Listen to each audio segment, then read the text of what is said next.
بسم الله الرحمن الرحيم. وقال النبي صلى الله عليه وسلم: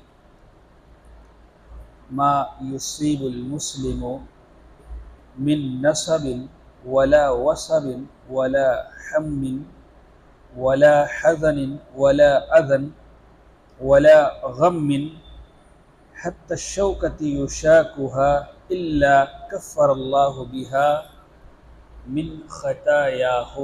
رواہ البخاری۔ اللہ رب العزت کی بڑائی کبریائی وعدہ درود و سلام ہوں تمام انبیاء کرام پر، خصوصاً ہمارے آخری نبی جناب حضرت محمد الرسول اللہ صلی اللہ علیہ وسلم پر۔ بخاری شریف کی ایک بہت مشہور روایت ہے۔ اس حدیث کے اندر ہمارے نبی علیہ السلام نے بیان فرمایا کہ مسلمان کو ما یصیب المسلم، مسلمان کو، ایک مسلمان کو کوئی بھی دکھ و تکلیف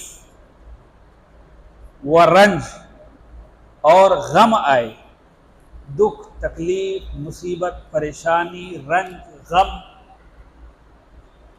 آئے یا صدمہ پہنچے، کوئی آفت آ جائے، کوئی مصیبت آ جائے، کوئی مسئلہ ہو جائے یا صدمہ پہنچے، یہاں تک کہ اگر ایک کانٹا بھی چبھے، ایک کانٹا بھی چبھے،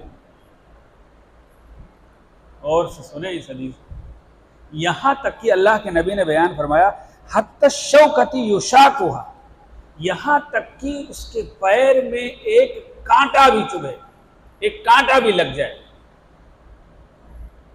الا کفر اللہ بہا من الخطایا، اللہ کے نبی جناب محمد رسول اللہ صلی اللہ علیہ وسلم نے بیان فرمایا کہ اس کے بدلے میں اللہ تبارک و تعالی اس کے گناہوں کو مٹا دیتا ہے، اس کے گناہوں کو مٹا دیتا ہے۔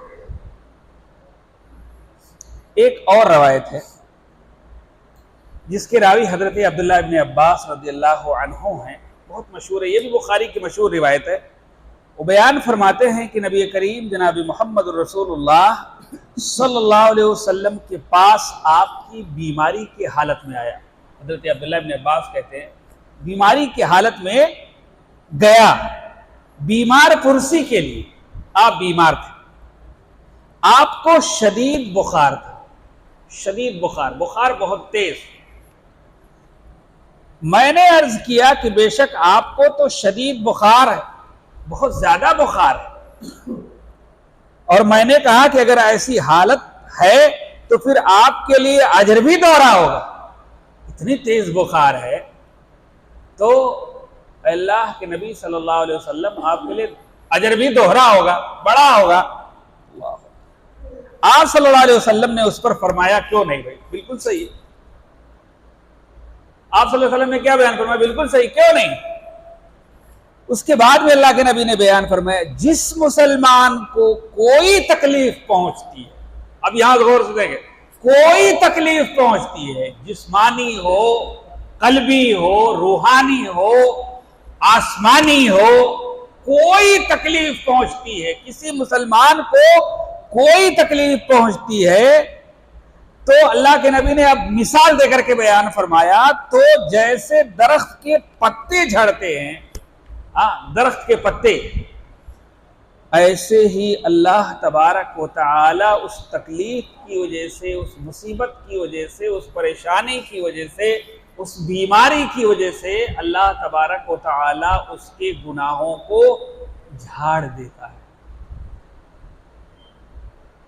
لیکن سمجھنا یہاں ہم کو یہ ہے کہ کوئی بیماری، کوئی پریشانی، کوئی آفت، کوئی مصیبت ہمارے اوپر جو آتی ہے نا، حقیقت میں یہ ہمارے اعمال کا نتیجہ ہے، سمجھنا اس کو ہے۔ صبر کریں گے اللہ تبارک و تعالیٰ اس کا بدلہ دے گا، جتنی بڑی مصیبت اتنا بڑا اجر، یہ ترازو ہے، میزان ہے، جتنی بڑی مصیبت اتنا بڑا اجر۔ لیکن یہ بیماری یہ مصیبت ہمارے اوپر آتی کیوں ہے؟ اصل میں اس کا ہے بما کسبت ایدی الناس، ہمارے اپنے ہاتھوں کی کمائی ہوتی ہے، ہمارے اپنے کرتوتوں کا نتیجہ ہے، ہمارے اپنے اعمال کا نتیجہ ہے۔ تو ہمیں اور آپ کو دیکھنا پڑے گا کہ ہمارے اعمال کیسے، اپنے اعمال کی طرف دیکھنا پڑے گا، ایسے مان کے نہیں بیٹھ جائیں گے، ہم کو اپنے اعمال کو دیکھنا پڑے گا میرے بھائیو، اعمال کی طرف دھیان لے جانا پڑے گا، ہمارے اعمال کیسے، ہماری کمائی کیسی ہے، ہمارے کرتوت کہتے ہیں، ہمارا معاملہ اللہ کے ساتھ میں کیا ہے، اس کے رسول کے ساتھ میں کیا ہے، ہمارا معاملہ ہمارے دین کے ساتھ میں کیا ہے، ہمارا معاملہ ہمارے اپنے پاس پڑوسوں اپنے بال بچوں کے ساتھ میں کیا ہے، ہم کو دیکھنا پڑے گا۔ جب تک ہم اس کی طرف اپنا دھیان نہیں لے جائیں گے ہم ایسے ہی نہیں چھوٹ جائیں گے۔ اس لیے ضروری ہے اسباب کی طرف نظر لے جانے کی۔